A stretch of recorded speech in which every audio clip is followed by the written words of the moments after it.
To fill a swimming pool, two pipes are used. If the pipe of larger diameter is used for 4 hours and the pipe of smaller diameter is used for 9 hours, only half of the pool can be filled. मतलब दो pipes हैं जिनसे swimming pool को हमें fill करना है। एक pipe का डायमीटर ज़्यादा है, मतलब उससे ज़्यादा पानी आता होगा। एक पाइप का डायमीटर कम है, उससे कम पानी आता होगा। तो जब बड़े डायमीटर वाले पाइप को 4 घंटे के लिए यूज़ करते हैं और छोटे पाइप वाले डायमीटर को हम 9 घंटे के लिए यूज़ करते हैं, तो ऐसा करने में पूरा पूल नहीं भर पाता है, हाफ पूल भर पाता है। ठीक है ना? आगे बढ़ते हैं। Find how long would it take for each pipe to fill the pool separately. अगर छोटे पाइप से ही पूरा पूल भरें तो कितना टाइम लगेगा, अगर बड़े पाइप से पूल भरें तो कितना टाइम लगेगा, ये हमें फाइंड करना है। And if the pipe of smaller diameter takes 10 hours more than the pipe of the larger diameter to fill the pool. और इन्होंने एक और हमारी हेल्प की है कि स्मॉलर डायमीटर को जितना टाइम लगता है उससे 10 घंटे कम लगते हैं लार्जर डायमीटर को, या इसको उल्टा बोल सकते हो, लार्जर डायमीटर को जितना भी टाइम लगता है, क्योंकि लार्जर डायमीटर वाला जो पाइप है ना वो कम टाइम लेगा, उससे ज़्यादा पानी आ रहा है, वो कम टाइम में पूल को फिल कर देगा, तो उससे 10 घंटे ज़्यादा लगेंगे अगर आपने स्मॉलर डायमीटर वाले पाइप से पूल को फिल करने की कोशिश की। तो चले मैं मान लेता हूँ कि लार्जर डायमीटर से अगर पूल को फिल किया जाए तो एक्स आवर्स लगते होंगे। ओके, शुरू करता हूँ मैं। सो लेट लार्जर पाइप, ओके, थोड़ा मैंने शॉर्ट में लिखा है, एक्चुअल में मैं लिखना चाह रहा हूँ let the pipe with larger diameter. So let larger pipe takes x hours to fill the pool, x hours to fill the pool, to fill the pool। x hours में लार्जर डायमीटर पूरे pool को fill कर देता है। अब बात करते हैं छोटे डायमीटर की, उस पाइप की जिसका डायमीटर छोटा है, वो कितना टाइम लेगा, तो इससे 10 घंटे ज़्यादा लेता है, ऐसा देखो इस पार्ट में लिखा हुआ है। तो स्मॉलर पाइप या pipe with smaller diameter takes 10 घंटे ज़्यादा, मतलब x + 10 hours, x + 10 hours to fill the pool, to fill the pool. Okay, अब हम इस तरह के क्वेश्चंस में क्या करते हैं, ये देखते हैं कि अगर x आवर्स में पूरा पूल फिल हो गया है तो 1 घंटे में कितना पूल फिल होगा, वो इसका रेसिप्रोकल होगा। फॉर एग्जांपल आप कोई काम 2 घंटों में करते हो, राइट। अगर आप अपना होमवर्क 2 घंटे में करते हो तो 1 घंटे में कितना वर्क करते होगे, हाफ करते होगे, मतलब 2 का रेसिप्रोकल, 2 का रेसिप्रोकल हाफ। तो आप 1 घंटे में जितना भी काम करते हो, सॉरी सॉरी, आप टोटल टाइम जो लेते हो किसी काम को करने में, 1 घंटे में आप उसका रेसिप्रोकल कर पाओगे। ओके, चलें, तो मैं लिखता हूँ pool filled in 1 hour bye pipe with larger diameter. Larger diameter कितना टाइम लगेगा, कितना पाइप फिल होगा, x आवर्स है ना, तो इसका रेसिप्रोकल होता है 1/x। अब आते हैं उस पाइप की तरफ जिसका डायमीटर कम है, तो पूल फिल्ड इन 1 hour, 1 घंटे में कितना पूल फिल हो पाएगा, अगर हम छोटे डायमीटर की हेल्प ले रहा हूँ, तो pool filled in 1 hour bye pipe of smaller diameter, smaller diameter. तो आप x + 10 का रेसिप्रोकल लिखोगे और ये होता है 1/x + 10। क्लियर, आगे बढ़ते हैं। अब इन्होंने बोला है कि अगर इस लार्जर डायमीटर वाले को 4 घंटे के लिए हम यूज़ करें, तो लार्जर डायमीटर वाला 1 घंटे में इतना फिल करता है ना, इतना फिल करता है ना, 1 घंटे में इतना फिल करता है ना 1/x, तो 4 घंटे में कितना करेगा, इसी का 4 टाइम्स, तो 4 मल्टीप्लाइड बाय 1/x, इतना 4 घंटे में हो जाएगा। स्मॉलर को 9 घंटे के लिए यूज़ किया गया है, तो स्मॉलर 1 घंटे में इतना पाइप, इतना पूल फिल कर देता है 1/x + 10, तो 9 आवर्स में इसका 9 टाइम्स कर देगा। ओके, तो मैं लिखूँगा कि 9 आवर्स में 9 टाइम्स ऑफ 1/x + 10 हो जाएगा।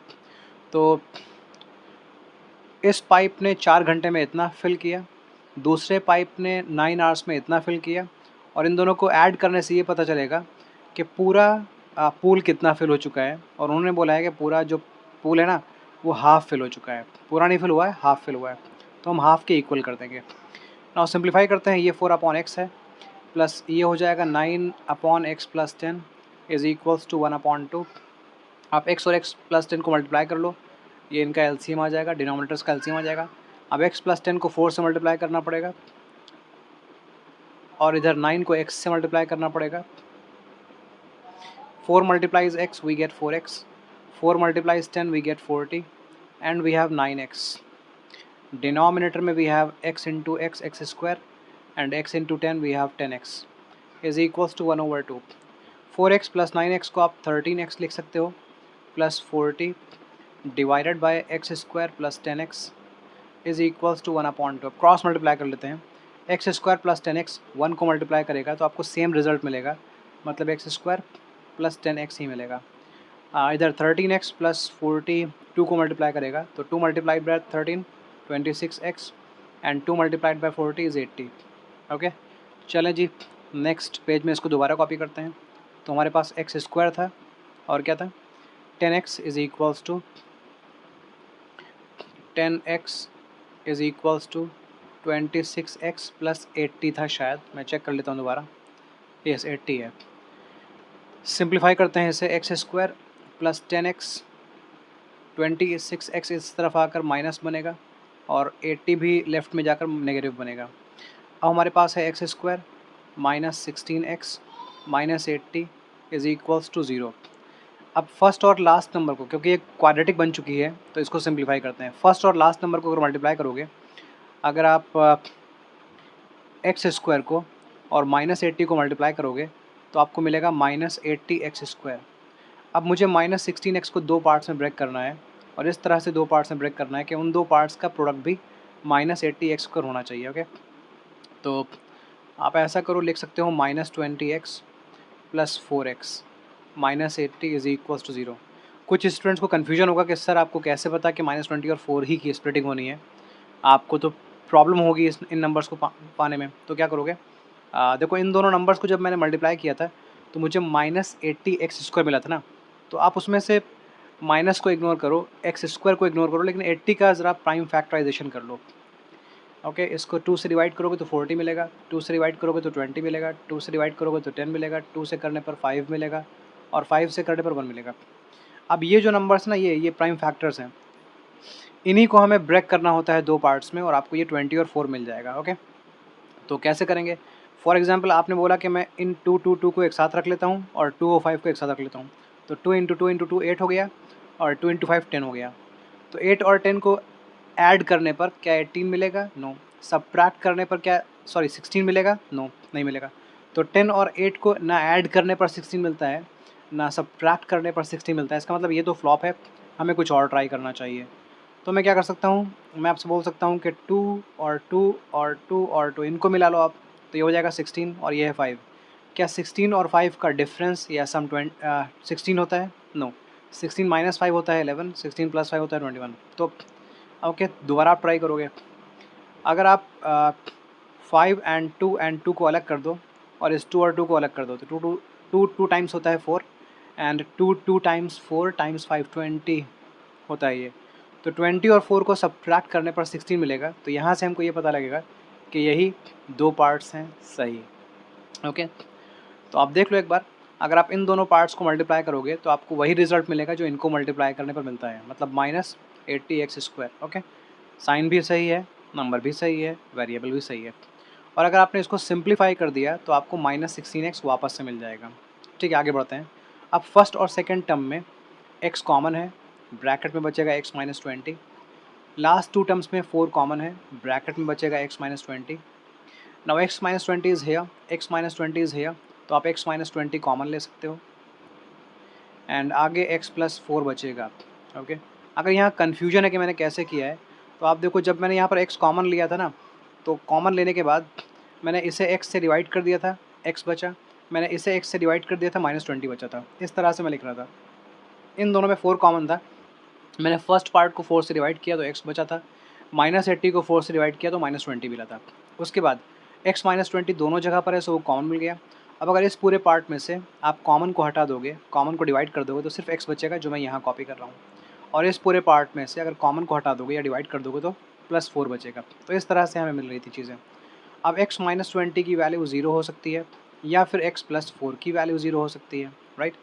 अगर x-20 की वैल्यू है 0 तो x की वैल्यू हो जाएगी 20 और इधर x की वैल्यू हो जाएगी -4।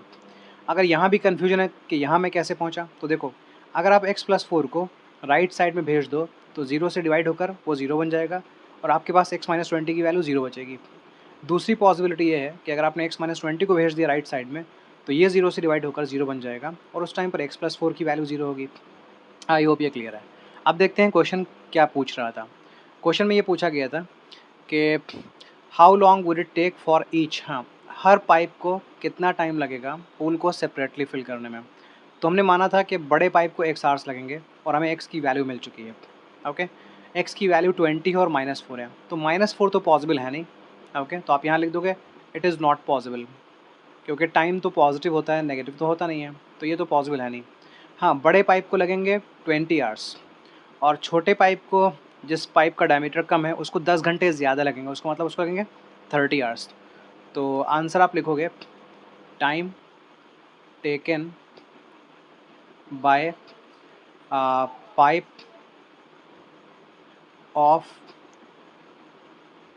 Smaller diameter and larger diameter. हाँ, तो स्मॉलर डायमीटर को लगने वाले हैं 20 आवर्स। देखिए, हमने स्मॉलर डायमीटर को माना था ना, सॉरी, लार्जर डायमीटर को माना था कि वो x आवर्स लेगा, तो x की वैल्यू हमको मिली है 20, मतलब लार्जर वाले पार्ट का आंसर है 20। लार्जर वाले पार्ट का आंसर 20 आवर्स लगेंगे यहाँ पर। स्मॉलर को 10 घंटे ज़्यादा लगेंगे, ऐसा क्वेश्चन में बोला गया था। तो 20 + 10 30 आवर्स। आई होप ये क्लियर है, आंसर को मैच कर लो। कन्फ्यूजन है तो आप कमेंट सेक्शन में लिख सकते हो। Thank you.